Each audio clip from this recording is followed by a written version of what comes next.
अच्छा, चूँकि अब एग्ज़ामिनेशन शुरू होने वाले हैं, 2 दिनों के बाद प्रीलिम्स है। बहुत सारे लोग परेशान हैं, सब भूल-भाल रहे हैं, जो याद किया है, अच्छे-अच्छे स्टूडेंट के हालात बिगड़े हुए हैं। क्या आपके भी ऐसे हालात हुए थे कभी? नेचुरल टेंडेंसी है। अच्छा। एक तो कि आपको लगेगा कि सब भूल रहे हैं, हुँ, वो तभी भूलेंगे, भूलता कौन है? जिसने याद किया होगा। जी, दूसरी बात, इतना पैनिक करते हैं कि एडमिट कार्ड भूल जाते हैं।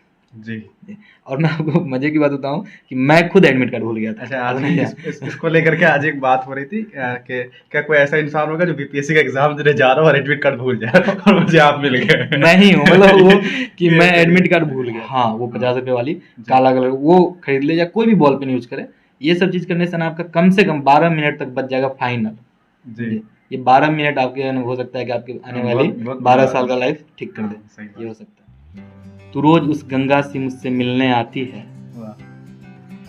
मैं मिर्ज़ापुर सा कहीं बीच में अटक जाता हूँ। आप तू इलाहाबाद की संगम सी खोली बाहें हैं, और मैं बनारस के घाट सा सिमट जाता हूँ। ज्योग्राफी वाला शेर आपने सुनाया है एकदम। ऐसा लग रहा है जैसे आपने प्रिपरेशन किया हो कि मैं जाऊंगा अगर मुझसे ये कहा जाए कि चलो ज्योग्राफी का एक शेर सुनाया जाए तो मैं सुना दूं। मम्मी का डेथ जो हुआ था उसमें टाइम नहीं मिला उनको वहाँ तक हॉस्पिटल जाने का। वो जो रस था ना कि आपको सरस्वती पूजा का जो भसान होता है, उस दिन की बात है, और वो टाइम नहीं मिला, वेल मैनेज्ड नहीं था वो एरिया।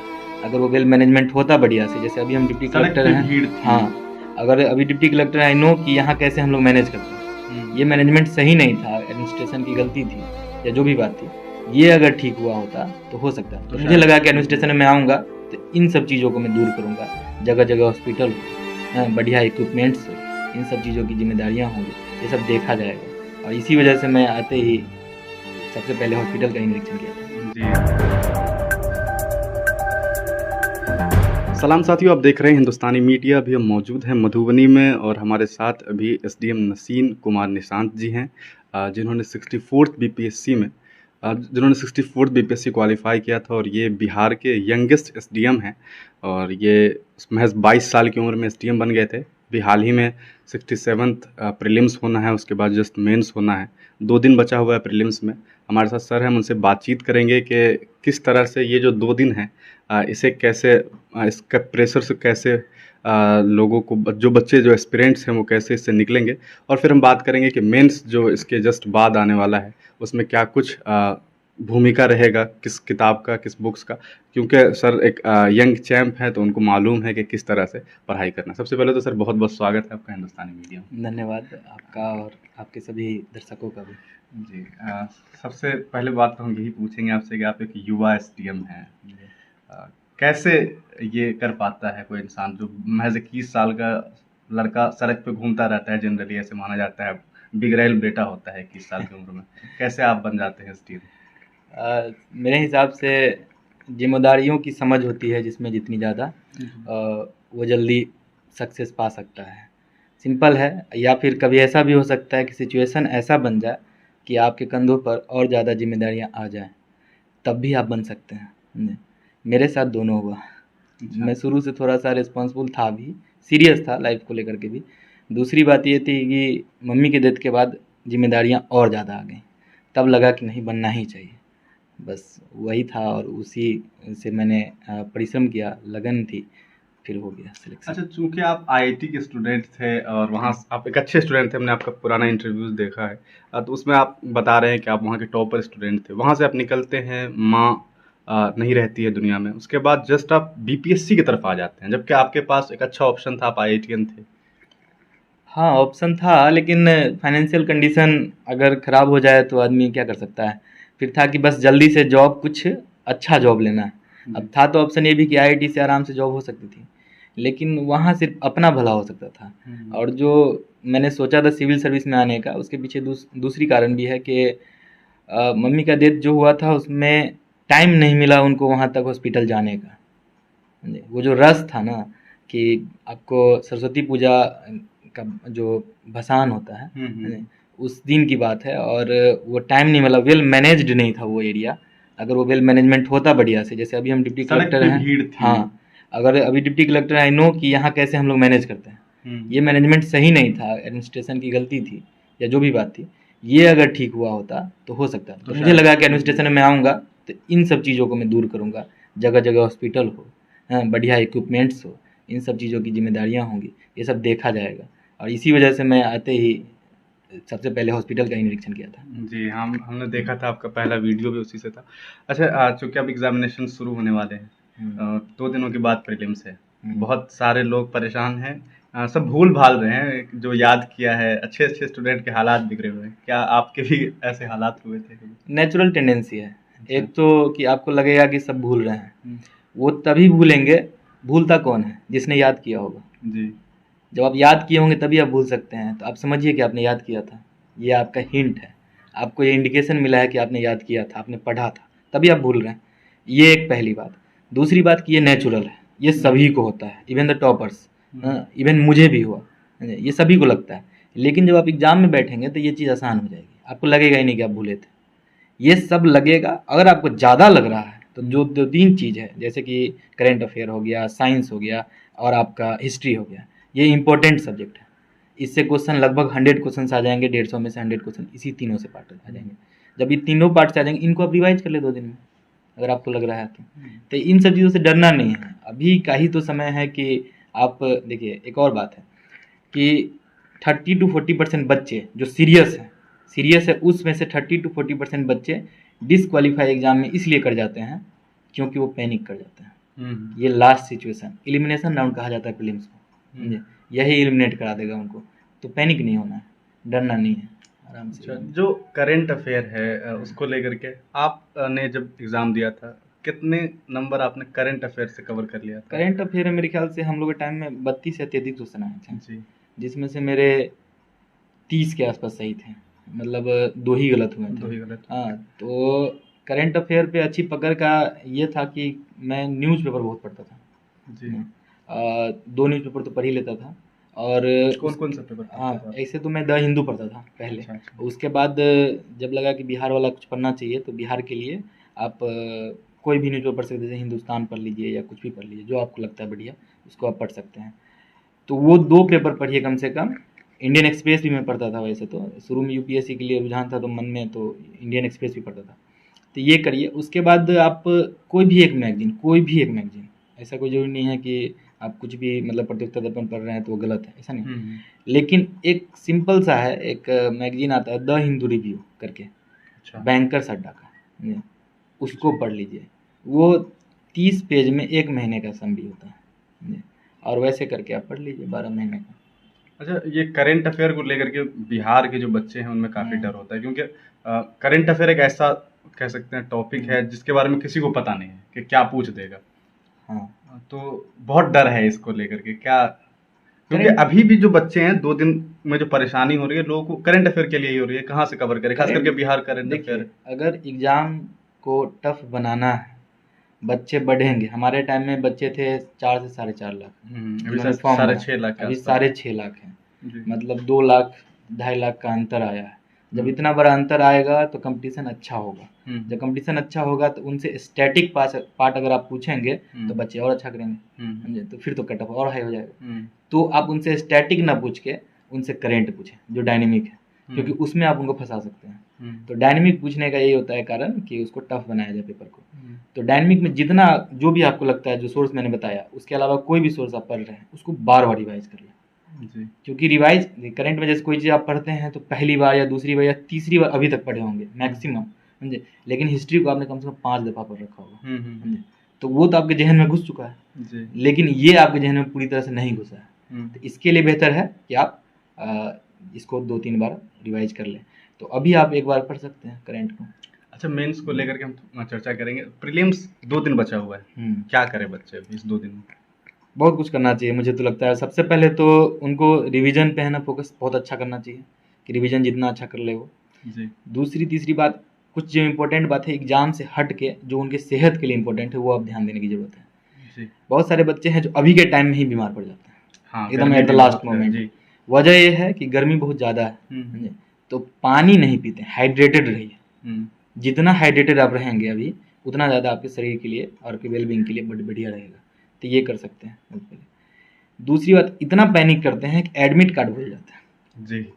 और मैं आपको मजे की बात बताऊं कि मैं खुद एडमिट कार्ड भूल गया था। अच्छा, आज आपने इसको लेकर के आज एक बात हो रही थी कि क्या कोई ऐसा इंसान होगा जो बीपीएससी का एग्जाम देने जा रहा हो और एडमिट कार्ड भूल जाए और मुझे आप मिल गए। मैं ही हूँ, मतलब वो कि ये मैं सही एडमिट है। कार्ड भूल गया अच्छा। था। तो नज़दीक में मेरा होटल था, तो हम्म, ठीक था। तो एडमिट कार्ड को रखने का एक दो इंतजाम कर लें, जैसे कि मैं है ना पर्स में एक एडमिट कार्ड रखता था। जी। तो वो भी बात पहली बार एग्जाम दे रहा था सिविल सर्विस का, तो वो भी मैं भूल गया था कि पर्स में मेरे है। लेकिन अच्छा। होटल बगल में था तो वहां से ले आके ये दो चार जगह एडमिट कार्ड की 3 कॉपी तो कम से कम बना ले, जी। समझे। और उसको 2 जगह रख ले, एक तो पर्स में सभी लोग रख ले, जी। मोड़ मार के रख ले उसको, ताकि वो लास्ट रिजॉर्ट हो कि लास्ट में कुछ नहीं बचा तो वो दिखा ले, क्योंकि जी। वो आपको छोड़ देंगे, जाने देंगे, कोई इशू नहीं है। एडमिट कार्ड में बस फोटो दिखना चाहिए, नाम दिखना चाहिए, फिर इशू नहीं है उसके अलावा। ये कर ले। और पेन वगैरह जो यूज करते हैं, पेन का भी कुछ कुछ टेक्निकल बातों का ध्यान रखना जरूरी होता है। जैसे पेन आप यूज करेंगे तो बॉल पेन में इतना शार्प पेन यूज करते हैं लोग, नीडल उसका, कि वो है ना कि खिसक गोल जाता है। करते करते करते लग रहा है कि लगभग 25-30 सेकंड लग गया एक ही जी। गोल करने में। लेकिन नहीं, ऐसा ओएमआर में एक गोला करने में कम से कम मैक्सिमम 5 सेकंड। से 7 सेकंड लगना चाहिए। जी। और वो तभी हो सकता है जब आपका बॉल पॉइंट पेन का है ना, पॉइंट है ना मोटा हो थोड़ा सा। कौन सा यूज किया हाँ, जाए, सेलो पेन? तो सेलो पेन का एक मोटा वाला आता है, जी। उसको ले ले। 50 रुपए का शायद। हाँ, वो 50 रुपए वाली जी। काला कलर वो खरीद ले, या कोई भी बॉल पेन यूज करे। ये सब चीज करने से ना आपका कम से कम 12 मिनट तक बच जाएगा फाइनल। जी। समझे? ये 12 मिनट आपके हो सकता है कि आपके आने वाली बहुत बहुत 12 बड़ा। साल का लाइफ ठीक कर हाँ, दे। सही ये हो बात। सकता है। ठीक है, तो ये 2 दिनों का नुस्खा जो है ये है, सही है। उसके बाद प्रीलिम्स क्वालिफाई करेंगे बच्चे, मेंस के लिए क्या स्ट्रेटेजी होगा? मेंस टफ है। टफ है। मेंस टफ इस सेंस में है कि आपको लिखने की जो कला होती है ना, जी। सब में एकदम से नहीं आती है। हम्म। उसके लिए या तो बहुत प्रैक्टिस करिए, या फिर इनबिल्ट हो कि आप ले करके ही आए हो पहले से। तो जी। ये जो होती है ना इनबिल्ट वाली बात, वो शायद कुछ लोग होते हैं, रेयर हाँ होता है। रेयर होंगे। लेकिन मैक्सिमम लोग प्रैक्टिस करेंगे, तो प्रैक्टिस ज़्यादा करनी होगी, कम से कम 3 महीने प्रैक्टिस करनी होगी आपको। कम से कम आपको 150-200 क्वेश्चन कम से कम प्रैक्टिस करना होगा, मिनिमम लिखना होगा, और टाइम बाउंड मैनर में करना होगा कि 3 घंटे का टाइम है, इसी में कर लेना है। तो ये करने के लिए आपको अच्छे खासे क्वेश्चंस, प्रीवियस ईयर क्वेश्चन, ये सब चीज़ों को देखना होगा। ये सब लोग प्रीवियस ईयर को छोड़ करके जो कोचिंग के मटेरियल होते हैं उनको डायरेक्ट देखना शुरू कर देते हैं। अरे कोई चीज़ अगर समझना है, जैसे मुझे ही जानना था, तो पहले बैकग्राउंड करके पता है ना, नहीं तो यहाँ आते कैसे आप, ये जी। लोकेशन ही आपको नहीं मिलता। तो कोई चीज़ जानना है तो उसके पहले उसका बैकग्राउंड क्या है उसको जान लीजिए, उसने पहले क्या पूछ रखा है। अगर आप जान जाएंगे कि प्रीवियस ईयर में क्या क्या पूछ रखा है, तो आपको आइडिया लग जाएगा कि क्वेश्चन किस टाइप के आएंगे। जी। उन सब चीज़ों पे वर्क करें। इवन प्रीलिम्स की भी तैयारी ऐसी ही होती है। तो ये सब आप कर लिए रहेंगे, तो जब उस चीज़ को पढ़ेंगे, जैसे मान लीजिए आपने कि गांधी जी के बारे में कुछ पढ़ा, ठीक, अम्बेडकर के बारे में कुछ पढ़ा, आपने इन सबको पढ़ा, और क्वेश्चन आ रहा है कुछ कि अम्बेडकर जी से रिलेटेड कोई क्वेश्चन आ गया, तो जैसे ही आप अम्बेडकर जी को पढ़ेंगे तो आपको पढ़ते ही दिमाग में आ जाएगा कि नहीं ये इंपॉर्टेंट है, ये पूछ रखे हैं, समझे, बीपीएससी वाले। तो उस चीज़ को आप और फोकस से पढ़ेंगे। इसलिए ये इंपॉर्टेंट होता है कि प्रीवियस ईयर आप देखें। ये मेंस की है। अब मेंस में बहुत सारा सब्जेक्ट है, तो उसके लिए अलग अलग सब्जेक्ट की अलग अलग रणनीति है। अच्छा, मतलब आपको कहना है कि सिलेबस और जो इसका ये है बैक ईयर क्वेश्चंस उस पे। अच्छा, सब्जेक्ट के लिए क्योंकि आपके पास भी बहुत वक्त नहीं होगा, फिर भी हम ये जानना चाहेंगे धीरे धीरे कि जैसे हिस्ट्री है, हिस्ट्री के बारे में सीमित है कि ये क्वेश्चंस ये पोर्शन है, उसका सिलेबस बहुत साफ सा है कि भाई अम्बेडकर है, गांधी है, रविन्द्रनाथ टैगोर है, उसको पढ़ना है, पेंटिंग है तो ये साफ है। लेकिन जो साइंस और टेक का सवाल है और करंट अफेयर का, ये थोड़ा सा टफ बना देता है। ये पेपर उसका टफ हो ही जाता है, इसी वजह से ये टफ है। उसमें भी ये 4 क्वेश्चन देते हैं, उसमें से बोलते हैं 3 करना है जी। और उस 4 में से हो सकता है आपको 2 ही आए, या फिर हो सकता है कभी कभी कि 1 ही आए आपको, और बाकी ऐसा और इतना ज़्यादा कभी कभी एकदम डेटा ओरिएंटेड पूछ लेते हैं कि इनका रैंक क्या था, उससे रिलेटेड फिर अगला क्वेश्चन। जी जी। तो आपने उस ऑर्गेनाइजेशन के बारे में कुछ जानते ही नहीं है, रैंक क्या बताएंगे। जैसे अभी मान लीजिए प्रेस इंडेक्स आया कि हाँ, 152 ऐसे रैंक आ करके गया, पूछ उसके लिया। बारे में बता दीजिए, कहाँ से लिखेगा बच्चा? अब जानते ही नहीं तो कहाँ से जी, लिखेंगे, जी। फिर एनालिसिस रहता है लिखना, जी। तो ऐसे क्वेश्चन टफ हो जाते हैं। तो उसके लिए करंट पे जितना फोकस कर करंट सकते हैं। अफेयर जैसे आपने बताया था अभी कि आप एडिटोरियल न्यूज़पेपर्स पढ़ते थे, एडिटोरियल से काम एडिटोरियल खूब पढ़े।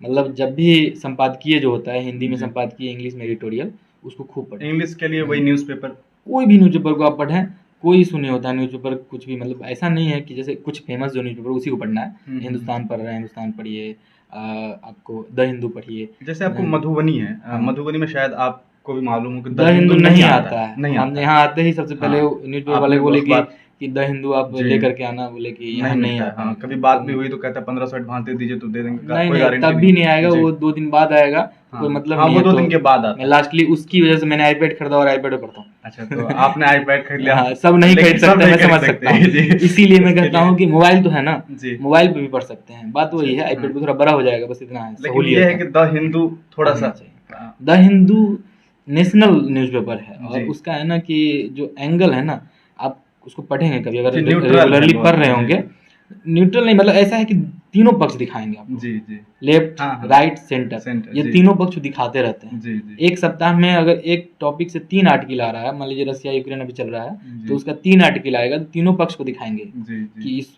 युद्ध से फायदा किसको है हाँ हाँ पहले, फिर नुकसान किसको है, जी इंडिया को फायदा है या नुकसान है, जी। समझे। फिर उसके बाद कि इंडिया अगर पार्ट नहीं लेगा तब क्या नुकसान है, इंडिया हम्म। पार्ट लेगा तब क्या फायदा है, समझे। ये सब एंगल अलग अलग जो सोचने का होता है, आदमी को ऐसे ही सोचना होगा, तभी आप मेंस क्वालिफाई कर सकते हैं। मेंस का सबसे बड़ा फंडा ये है मेरे हिसाब से, जी कि आप कोई भी चीज़ पढ़ें तो उसका दोनों तीनों एंगल जान लें। जी। प्रो क्या है, कॉन्स क्या है, कॉन्स मतलब नेगेटिव क्या है उसका, हम्म। प्रो मतलब पॉजिटिव क्या है, और जी उसका न्यूट्रल आइडिया क्या है, कि जी। अगर उस पर कुछ नॉर्मल सा क्वेश्चन पूछ ले तब कैसे लिखेंगे, तो वो चीज़ जानना होगा। अच्छा, स्टैट एक सब्जेक्ट है। हम्म, मुझे लगता है कि बहुत सारे लोग उसे प्रिपरेशन करने के वक्त में ये सोचते हैं कि बाद में कर लेंगे। हम्म। उसका नहीं क्या नहीं, रोल होता है? स्टैट जो डीआई की बात करें ना, जी डेटा जी जी इंटरप्रिटेशन। जी डेटा इंटरप्रिटेशन क्या है कि मैथ्स है तो सिंपल मैथ होता है, वो जी टफ नहीं होता, लेकिन उसका है ना प्रैक्टिस इंपॉर्टेंट है। वो जो जी टाइम होता है ना, टाइम और मैनर में नहीं हो पाता। जी। इवन आईआईटी के जो बच्चे होंगे ना, उनसे भी जल्दी नहीं होता है, समझे। अच्छा। टाइम का इशू है। मैं आईआईटी से हूँ, मुझे कम से कम 40 मिनट लग जाता था उसमें, समझे। 72 नंबर के हाँ, शायद 72 होते हैं। नंबर का, लेकिन वो 72 में 72 आप ला सकते हैं, हाँ, ये ये बड़ी इकलौता बात है, जी समझे। ये ऑप्शन। एब्सोलूट मार्किंग होती है, इसलिए उस पर प्रैक्टिस करना ज़्यादा इंपॉर्टेंट है। जैसे जी। अभी प्रीलिम्स है, प्रीलिम्स में 10 क्वेश्चन आएंगे मैथ के, पक्का है। वो हम्म 10 आप बना लोगे तो 10 के 10 पक्का ही सही है।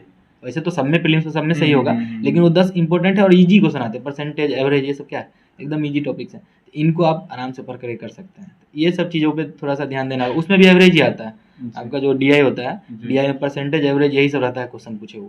बस अच्छा। अलग अलग डेटा इंटरप्रिटेशन, डेटा का इंटरप्रिटेशन कितना जी लेवल जी कर जी। सकते हैं, ये सोचा जाता है। ज्योग्राफी आपका ऑप्शनल है। हाँ। और ऑप्शनल की बात तो नहीं होगी, लेकिन ज्योग्राफी क्योंकि बहुत सारे बच्चे, मुझे लगता है रुझान है अभी ज्योग्राफी का।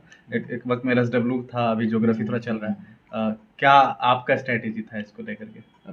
पहले तो ज्योग्राफी मैंने लिया ही इसलिए था क्योंकि ये साइंटिफिक सब्जेक्ट लगा मुझे, बहुत ज़्यादा मतलब रटना पढ़ना नहीं है इसमें, जी। समझे। और आईआईटी वाईटी से जो किया रहता है बच्चा, चाहे साइंस से जिसका बैकग्राउंड होता है, क्या डिपार्टमेंट था आपका? माइनिंग इंजीनियरिंग का। अच्छा, हाँ, माइनिंग था तो तो सही ऊपर है से थोड़ा जी सा ज्योग्राफी का मिनरल्स वगैरह ये सब चीज़ बहुत पढ़ रखा था जी पहले जी से, जी तो थोड़ा और आसान हो गया इधर आने का। तो ज्योग्राफी ले लिया, और ज्योग्राफी का ये है स्ट्रेटजी बहुत मतलब अलग नहीं है। पहले तो एनसीईआरटी करिए, हर एक ऑप्शनल का सबसे बड़ा स्ट्रेटजी यही होना चाहिए कि एनसीईआरटी करिए। अब एलएसडब्ल्यू नहीं पता कि क्या हो सकता है, एनसीईआरटी जी में क्या आता है, जी जी ठीक है। लेकिन इसका आपको क्लियर है कि जैसे पॉलिटी है, ज्योग्राफी, हिस्ट्री है, इन सब चीज़ों में आप एनसीईआरटी 6 to 12 पक्का कर लीजिए। जी। ये आपका है ना नींव बहुत मजबूत कर देगा, बहुत मजबूत। हम्म। उसके बाद आप सब्सिडरी बुक जो पढ़ना चाहते हैं उसको पढ़ें। जैसे ज्योग्राफी में बहुत है, खुल्लर पढ़िए, डी आर खुल्लर हो गया, उसके बाद सविंदर सिंह पढ़िए, वैसे और भी बहुत सारी किताबें हैं, उनको पढ़िए। फॉरेन राइटर का भी एक दो किताब है जो मैंने पढ़ा था, उसको पढ़िए। कोई भी किताब आप पढ़ करके, रूपा मेड पब्लिकेशन ईजी करके कुछ है, उसका पढ़ सकते हैं। जी या फिर कोचिंग का कोई नोट्स उठा लीजिए, नोट एन इशू। एक कोचिंग है दिल्ली में, क्या नाम, अजय राज सिंह का कोचिंग है, ज्योग्राफी आईएएस। अच्छा ज्योग्राफी के अच्छा लिए बेस्ट कोचिंग कह सकते हैं उनको। उनका कोचिंग का नोट्स उठा कर पढ़ सकते हैं। अच्छा। चूँकि आप बीपीएससी अब क्वालिफाई कर चुके हैं और अभी ट्रेनिंग पीरियड में यहाँ पे हैं, जी। तो ये जो अनुभव था आपका एग्ज़ाम से लेकर के, एग्ज़ाम प्रिपरेशन से लेके एग्ज़ाम तक का, और अभी का जो है, क्या लग रहा है, कैसा लग रहा है अनुभव अलग इसका? है, एकदम अलग है। जी मतलब पहले एक देखिए रिस्पॉन्सिबिलिटी चेंज हो जाता है। जैसे कि एक पेड़ पे जब फल बहुत ज़्यादा लग जाए तो पेड़ झुक जाता है, जी समझे। काइंड ऑफ ऐसा ही चेंज आता है कि जब पहले थे तो एक रिस्पॉन्सिबिलिटी उस लेवल की नहीं थी। पहले लगता था कि ठीक है, कहीं जा सकते हैं, घूम सकते हैं, किसी से बात कर सकते हैं कहीं भी। अब वैसा नहीं है। आप इस अच्छा तरह से उतना ज़्यादा मतलब फ्री टाइम उस लेवल का नहीं होता है, क्योंकि जी रिस्पॉन्सिबिलिटी जब आप लिए हैं तो यू शुड ऑल्सो निभाना भी पड़ेगा उसको आपको। जी और जब आप निभाने आएंगे तो टाइम उतना ज़्यादा आपको फ्री। पर्सनल लाइफ थोड़ा सा कंप्रोमाइज़ होगा, थोड़ा सा, बहुत जी ज़्यादा ऐसा नहीं है कि बहुत ज़्यादा होगा। आपका जब पैशन हो जाए ना कि यही करना है, जी जब इधर सिविल सर्विस में करना ही है, तब हम्म। फिर ये आसान लगेगा। फिर वही पर्सनल लाइफ है, जब पैशन ही वही है तो फिर पर्सनल लाइफ भी वही है, फिर कंप्रोमाइज़ नहीं होगा। जी, बस यही है कितने इसमें। महीने आपने प्रिपरेशन किए थे इसके लिए टोटल? टोटल कह सकते हैं 9-10 महीने तो लग ही जाएंगे। 10 महीने में आप यंगेस्ट एसडीएम बन गए। हाँ, 10 तो महीने मतलब तो कोशिश करने हाँ, अगर 10 महीने टोटल है। ऐसे प्रोसीजर तो इस एग्जाम का लगभग 2.5 साल चला। जी। हाँ, लेकिन 10 महीने टोटल, बीच बीच में कोरोना रहा या हाँ कुछ हाँ भी, तो हाँ। वो सब गैप में ही रहा, वो तो कोई पढ़ाई नहीं कर पाया। मुझे कोरोना हो गया था खुद ही फर्स्ट टाइम में तो अच्छा अच्छा। तो मतलब वो सब चीज़ नहीं हो पाती है, लेकिन 10 महीने टोटल कह सकते हैं। जैसे कि प्रीलिम्स के लिए 1 महीना जी आपको लगा, और उसके बाद मेंस के लिए 3 साढ़े 3-4 महीने लगे कम से कम आराम से।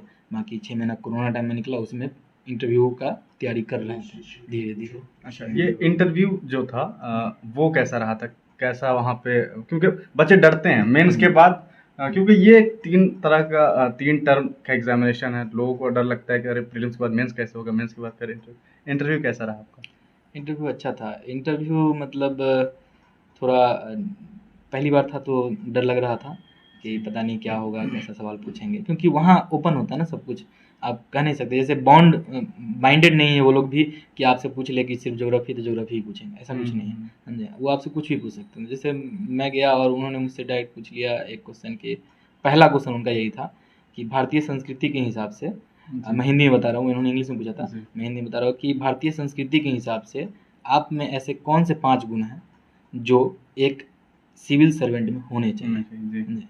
तो उनका क्वेश्चन बहुत ही अच्छा था, और उस क्वेश्चन में कीवर्ड यही था भारतीय संस्कृति। समझे? जी वो भारतीय संस्कृति के हिसाब से ही ये 5 गुण ऐसे कौन से हैं जो सिविल सर्वेंट में होने चाहिए। जी हाँ, तो उसका जवाब जब मैंने दिया, जैसे कि सत्य, हाँ, सत्य जी बोलना। अब जी संस्कृति कहाँ से लाई है? हाँ, सत्य और अहिंसा वाली बात महात्मा गांधी से। जी। समझे? ये चीज़ अपने हक के लिए लड़ना, ये कहाँ से आया? अम्बेडकर। ये अपने संस्कृति के लोग हैं। समझे? उसके बाद झूठ न बोलना, अपरिग्रह, जैसे अपरागृह जैसे बोलते हैं उसको, हाँ, ये कहाँ से आया? बुद्धिज्म से, चाहे जैनिज्म से, ये भारतीय संस्कृति। समझे? ऐसा करके आप 5 गुण बताया। समझे? तो ये सब चीज़ थोड़ा सा प्रेजेंस ऑफ माइंड यूज करना, और हाँ, मतलब जो प्रिपरेशन में जो हाँ, सब्जेक्ट रहा कहीं ना कहीं उसी से हाँ, मिला जुला हाँ, करके ही पूछते हाँ, होंगे। पूछते तो वैसे ही है। जी जैसे अब एक अचानक से क्वेश्चन पूछ दिया उन्होंने, जो मैंने 5 या 6 क्लास में सरकारी स्कूल में, 5th तक मैं सरकारी स्कूल तक था, तो उसमें पढ़ा था आपको, क्या बोलते हैं, चिपको मूवमेंट, जी। चिपको आंदोलन होता है ना, तो वो मैंने उसी टाइम पढ़ा था, उसका मैं कभी नहीं पढ़ा, कभी भी नहीं। हाँ, और उसके बाद उन्होंने डायरेक्ट पूछ लिया चिपको आंदोलन का नाम सुना आपने? तो मैंने बोला जी सुना है। तो फिर बोले क्या है? फिर मैंने बताया, और उनका कुछ सर सुंदरलाल के बारे में था। अब सर सुंदरलाल उनके दिमाग में इसलिए हिट किया होगा, मुझे लग रहा है पर्सनली, कि मेरा जो IIT BHU कॉलेज है उसके अंदर एक हॉस्पिटल, उसका नाम है सर सुंदरलाल हॉस्पिटल। अच्छा अच्छा। अब सोचिए कितना मतलब हाँ, कनेक्ट हाँ, करते हैं वो लोग, तब सही जाके है। पूछते हैं आपसे। सही समझे? है। तो ऐसे रहता है क्वेश्चन। कितने लोग रहते हैं इंटरव्यू? 4 लोग रहते हैं वैसे तो, 4 मेंबर होते हैं। एक जो चेयरपर्सन होते हैं, जो हेड चेयरमैन, वो होते हैं। कितने देर था आपका इंटरव्यू फिर भी? ऐसे इंटरव्यू मेरा हुआ था 29 से 30 मिनट। अच्छा, आपका थोड़ा ज्यादा हो हाँ, गया बहुत था। ज़्यादा हुआ। वैसे जनरली वहाँ पे जो भी लोग आए थे उस दिन 12-13 15 मिनट में सभी लोगों का क्लियर हो जा रहा था, मैक्सिमम 15 मिनट गए जी होंगे, जी। लेकिन मेरा पता नहीं क्यों हाँ, लंबा। वो अच्छे बच्चे आज बिहार में ट्रेंड भी है ना, जो भी अच्छा होता है उसको बुला करके इंटरव्यू लिया जाता है। तो बात करने में अच्छा लग हाँ, रहा अच्छा होगा, लग रहा है। हाँ, तो होते ही जी। रही। अच्छा, मॉक टेस्ट आपने दिया होगा, हाँ, क्या मॉक रोल टेस्ट रहता है इसका? मॉक का रोल होता है कि practice makes a man even perfect. वही वाली बात है कि अगर आप प्रैक्टिस जितना अच्छा करेंगे, जी। जैसे इंटरव्यू देते देते मैं अब इतनी अच्छी प्रैक्टिस हो गई है कि आराम से बात करने में सहजता अच्छी है मेरी। समझे? आराम से बात कर सकता हूँ आपसे। तो वही बात है, वो प्रैक्टिस आपका अच्छा हो जाएगा तो जी। आपको वहाँ डर कम लगेगा कि वही बात है, बस आदमी चेहरे बदल गए हैं, बाकी कुछ नहीं है, सवाल वही रहता है, उसी जी। टाइप का रहता है।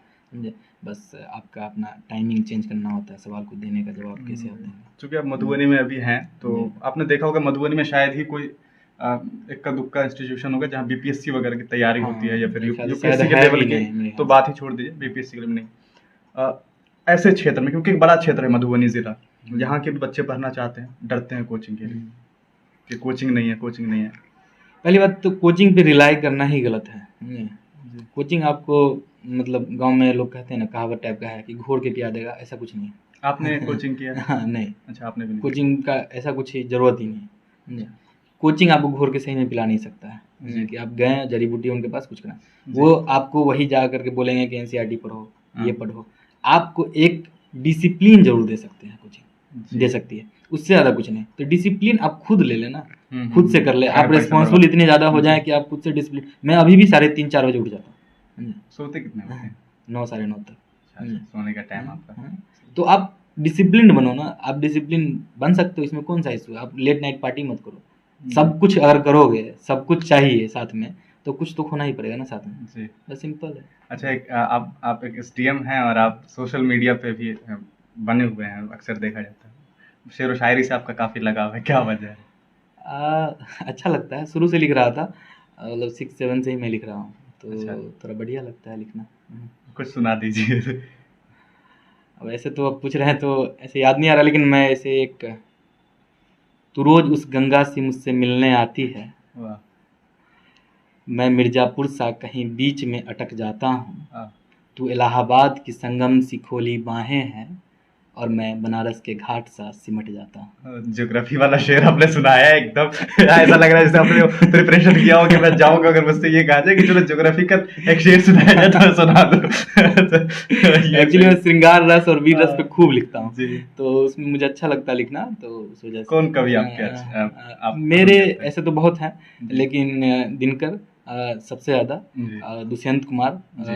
वो भी बहुत ज़्यादा अच्छे लगते हैं, हाँ। क्योंकि दुष्यंत कुमार इसलिए अच्छे लगते हैं, वो सिंपल शब्दों में बातें गहरी कहते हैं। वो हाँ जी, रेल हाँ से चलती है, हाँ, हाँ, तू हाँ। किसी रेल सी गुजरती है, जी। मैं किसी पुल सा पुल से थरथराता हूँ, जी। वही बात।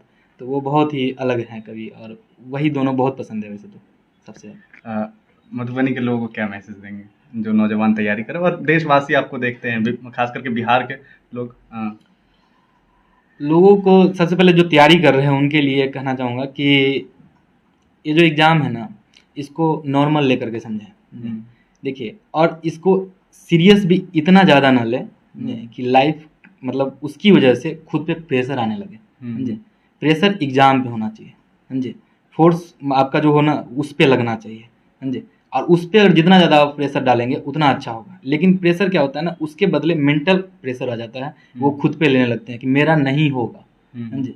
ये डर मन रहता में है ना सवाल कि ही लोग क्या क्यों आए? कहेंगे? नहीं, ये सवाल ही ना है, लोग तो कहते रहेंगे, लोगों का काम ही है कहना। आपको क्या करना है?